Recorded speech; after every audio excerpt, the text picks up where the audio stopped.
அஸ்ஸலாமு அலைக்கும் வரஹ்மத்துல்லாஹி வபரகாத்துஹு. இன்னைக்கு நம்ம என்ன பார்க்க போறோம்னா, இஸ்லாத்துல இருக்க 5 கடமைகளை பார்க்க போறோம். ஃபர்ஸ்ட் ஒன்னாவதா இருக்க போது கலிமா, லா இலாஹ இல்லல்லாஹ் முஹம்மது ரசூலுல்லாஹ். இது தமிழகத்துல என்னன்னா, வணக்கத்துக்குரியவன் அல்லாஹ்வை தவிர வேற யாரையும் வணங்க மாட்டேன், முஹம்மது நபி ஸல்லல்லாஹு அலைஹி வஸல்லம் தூதர் ஆவார். ரெண்டாவது என்னன்னா தொழுகை. 5 தொழுகை கடமையாக உள்ளது. ஃபஜர், லுகர், அசர், மக்ரிப், இஷா. இந்த 5 தொழுகையும் கடமையாக உள்ளது.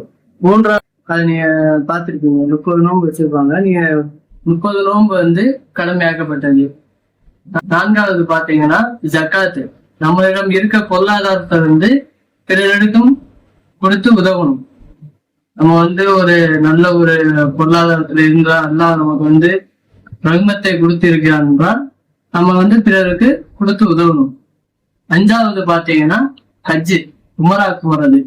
எல்லாம் பார்த்துருப்பீங்க, மக்கா மேக்சிமம் எல்லா முஸ்லிம்ஸ் போவாங்க. இன்ஷா அல்லாஹ் நம்மளும் அது போகலாம். அஸ்ஸலாமு அலைக்கும் வரஹ்மத்துல்லாஹி வபரகாத்துஹு. அடுத்தடுத்த வீடியோல பார்க்கலாம்.